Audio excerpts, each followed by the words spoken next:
Welcome to This Explainer. Today, we're diving straight into a giant puzzle, the incredibly complex financial architecture of the U.S. healthcare system.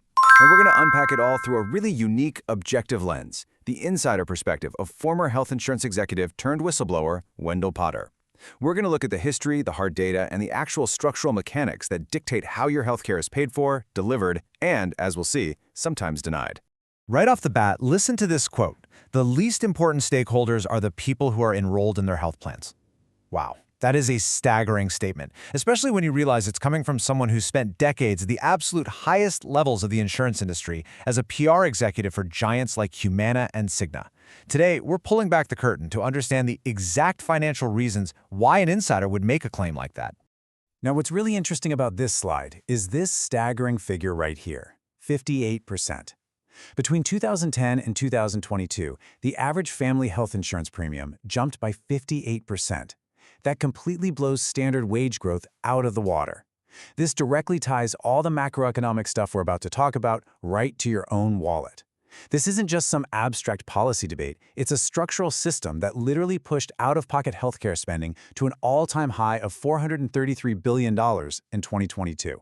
Here is the roadmap for today's explainer. We'll start with the whistleblower's view, then move into sick care versus healthcare, explore algorithmic denials, uncover the price illusion, look at legal loopholes, and finally review structural reforms. We'll take these intimidating concepts step by step. Okay, Section 1. The system through a whistleblower's eyes. Let's get into it. Let's go back in time for just a second, because a truly fascinating truth emerges when you look at the history. Modern American health insurance, it actually wasn't designed to proactively protect patient health. Nope, it was designed to protect hospital cash flows. During the Great Depression, hospital occupancy and revenues just plummeted. So in 1929, the Baylor University Plan, which most people consider the birth of modern insurance, was created. It let teachers pay 50 cents a month to guarantee hospital solvency and prevent bad debt. Later on, World War II wage freezes and a 1954 IRS tax code change basically cemented the employer-sponsored insurance model we have today. The entire foundation was built on financial stability for institutions, not clinical outcomes for patients. Over the decades, that system evolved into what experts now call the financialization of healthcare. Basically, health coverage morphed from basic medical security into a complex financial derivative, heavily driven by private equity and Wall Street expectations. Wendell Potter was a major player in this exact system until a massive turning point in 2007. He visited a Turing-free clinic in rural Virginia and literally saw hundreds of uninsured Americans lining up for basic care, with some patients being treated in animal stalls. That stark reality of this financialized system is what finally pushed him to resign and speak out. Section 2. Sick care versus healthcare. Think about the difference between true healthcare and sick care. Actual healthcare involves proactive, preventative investments, right? Things like personalized nutrition, lifestyle coaching, catching things early. Yet across the US and Europe, only about 3% of total healthcare spending actually goes to prevention. The other 97%? That funds sick care, meaning reactive clinical interventions and chronic disease management after a patient is already sick. From a purely economic standpoint, our current fee-for-service model strictly rewards the volume of treatments, tests, and prescriptions rather than rewarding the absence of disease. So, the crucial point is this 12.5% consumer churn rate. You might be wondering, why don't insurers invest heavily in your long-term health? Well, because every single year, roughly 12.5% of Americans change their health insurance due to job changes or plan cancellations. If an insurer spends money on you today for preventative care, say to avoid a heart attack 15 years down the road, you will very likely belong to a competitor, or Medicare, by the time those financial savings actually materialize. Economists have shown that this churn actively destroys any financial incentive for insurers to invest in your long-term prevention. Moving on to Section 3. Algorithmic denials and barriers. Now we get to the modern era, where the doctor-patient relationship is heavily mediated by corporate bureaucracy and, increasingly, artificial intelligence. Insurers use prior authorization rules, meaning your doctor's recommended treatment has to be approved by the insurance company first. Whistleblowers report that these systems are frequently used as financial weapons to delay payouts. And it gets crazier. We're now seeing AI systems like Cigna's PNXDX, which lawsuits have described as a click-and-close system, where medical directors can reject claims in seconds, sometimes without even opening your patient file. There's also United Healthcare's NH Predict algorithm, cited in lawsuits for prematurely cutting off rehab care for elderly patients.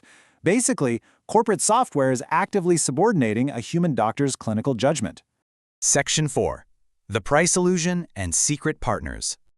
Have you ever stared at a hospital bill and just thought, where on earth do these numbers even come from? Well, they originate from a thing called a charge master. A charge master is essentially an arbitrary, completely non-standardized price list maintained by hospitals. Services are billed at rates that wildly exceed the actual market cost of the care provided. But here's the kicker. This highly inflated, fictional number serves as the baseline for all subsequent negotiations between the hospital and your insurance company. And that inflated baseline creates what industry insiders call the PPO illusion. Let's say your insurance network sends you a statement showing they heroically negotiated a 50% discount on a $60,000 knee replacement, bringing it down to $30,000. Sounds amazing, right? But what if the actual true base cost of that procedure, including a perfectly reasonable profit margin, is only around $6,500? Saving money off a massively inflated, made-up number isn't actual savings. It is, however, a fantastic way for middlemen to justify their administrative fees to employers.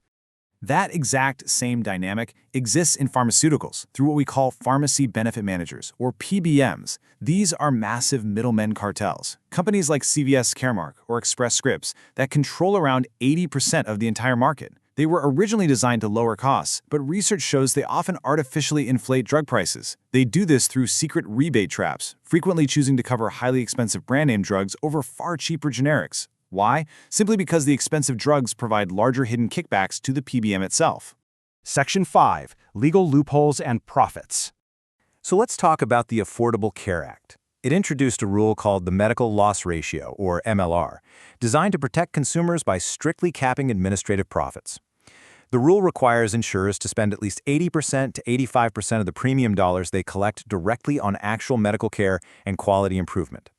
That leaves only 15 to 20% for administrative overhead and pure profit. On paper, this sounds bulletproof, right? It forces insurers to spend the vast majority of their revenue on patient care. And this brilliantly illustrates the law of unintended consequences. Healthcare conglomerates found an absolutely massive loophole.